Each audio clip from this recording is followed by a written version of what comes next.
We're standing here at the ruins of the Fountain Grove Round Barn, an iconic structure here in the city of Santa Rosa. It also marks a sort of a midpoint of some of the areas that were most destroyed by the fire. Fountain Grove just up the hill from us, and Coffee Park just across the freeway. On the closing hours of October 8th and the opening hours of October 9th, the Tubbs Fire, which is the most destructive fire in California history, ravaged our city and our county, destroying over 5,300 homes. At the same time the Tubbs Fire was burning, the Nuns Fire was also burning, which was number 6 on the list of most destructive fires. It's amazing to think that the two of the 10 most destructive fires in California history hit our city at the same time.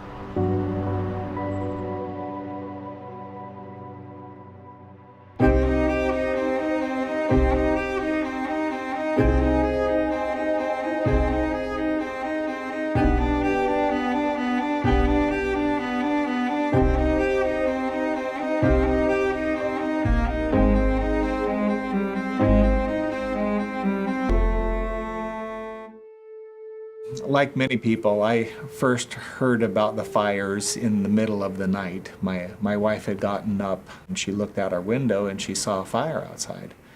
And she gently woke me up and said, "Jeff, I think there's a fire outside of our house. We better go tell our neighbors." And as I was getting up to get dressed to go tell the neighbors, somebody knocked at our door. My wife and I, we got a call from our neighbors at 2:30 in the morning, and our neighbors in Spanish were yelling, "Our city's on fire, we need to flee." And so we did. In the north, we saw flames, and then we saw an orange glow behind the mountains in the east and said we can't go east either. So we drove south to a church community called New Life, and they opened up their facility as a shelter, and so we stayed there a couple days. So I was woken up by my mother-in-law on Monday morning at about 1:30, and at that time I walked out the door and the smoke was so thick it would hurt your lungs. My mother-in-law was wide-eyed. She said, "The city's on fire, we gotta get out of here." So I started pounding on doors, and I could not wake up my neighbors at all. Disaster experts have told us that the first hours and days, even in the first few weeks after a disaster like we've experienced, there's a period of heroism. The very best comes out of people in their desire to band together and to draw strength from one another. But now the cameras have gone, and that period of heroic response is beginning to wane. And experts tell us that what comes in place of that heroic response is a deep time of disillusionment.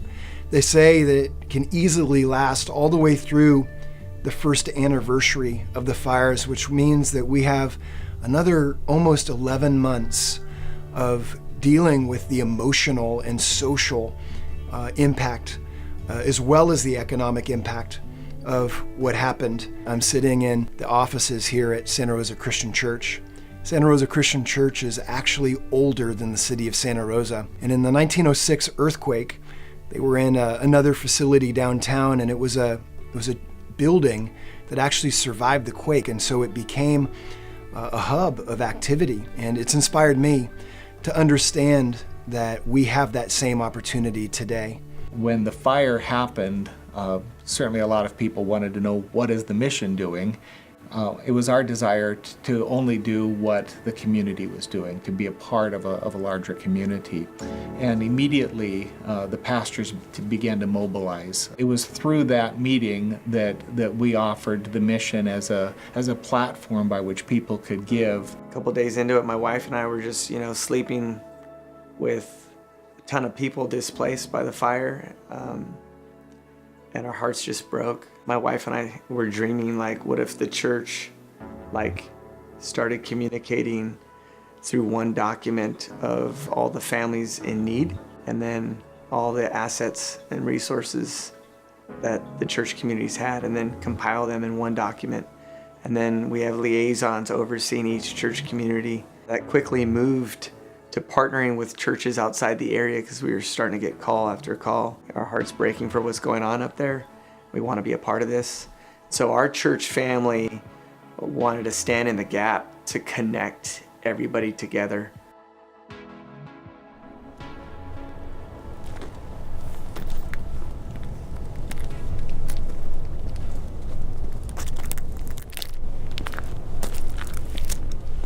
I had been back to our house Monday, the day of the fire, later that afternoon, because I needed to see with my own eyes. Is it gone? Is it really gone? I had heard that it was, but I needed to see. Anyway, I finally got to our house and just tried to take it in.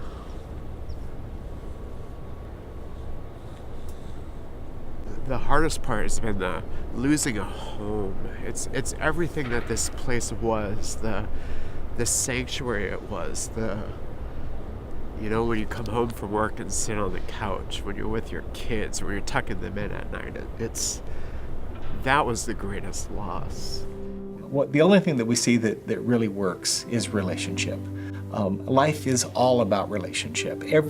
Every aspect of our ministry is about relationship. And so what we have seen is that as we connect people relationally to the body of Christ, certainly relationally to the Lord, and to His people, that lives are absolutely, completely transformed by His grace and His power. We're kind of thinking about it in three ways. We're thinking about what are some immediate things we can do. That's where the kits come in. They're immediate ways for us to continue to meet needs of those who have been most impacted by these fires.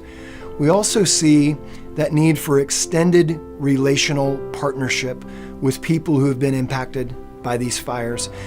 That's where the Foster a Family program comes in. FEMA, they're going to leave. The government's going to step out. The Red Cross is going to move to the next disaster, which is great. But what about my city I love? What about our city? What about these families? Over 3,100 homes, which represented over 3,100 families, all displaced. And so as I think of how the church can partner, my hope is that they would walk with us, that they would know us. This problem isn't going to go away. We may be in this feeling like it's almost normal now, but it's not normal, and it will never be normal like we knew before. So we really have to take an approach that we have to have a deep, long-term commitment to caring for this community and not forget those whose lives have been impacted so dramatically.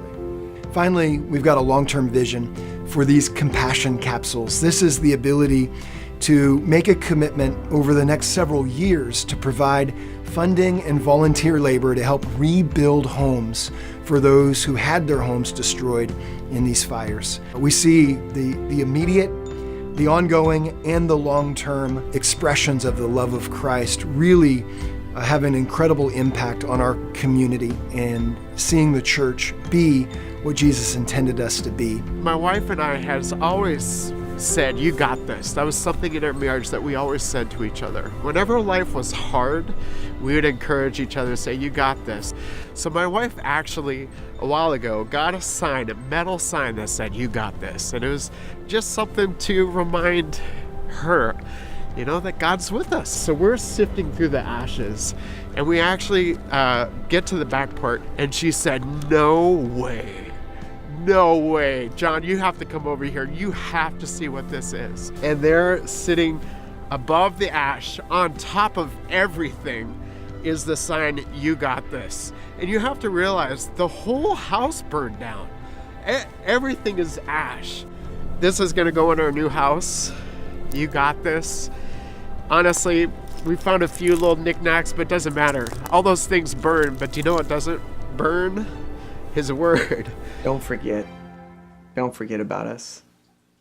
I know as months go by, as other things take place, there's still devastation, and we're still here, and we're still working and wrestling and fighting to connect as the local church together. And it would be a blessing to continue to receive support from the church in the Bay and beyond. You don't just turn around and build, 8,000 homes overnight. or even in a year, or even in 2 years. It took 20 years to build Fountain Grove. Fountain Grove was wiped out overnight. It's been over 100 years now since the church responded to the 1906 earthquake. They had a legacy in that generation that was not forgotten. And now this is our moment. This is our opportunity to respond to the greatest disaster that our community has faced. I really believe that people will remember the action that we take, the way that we walked in response to the trauma that our community has experienced.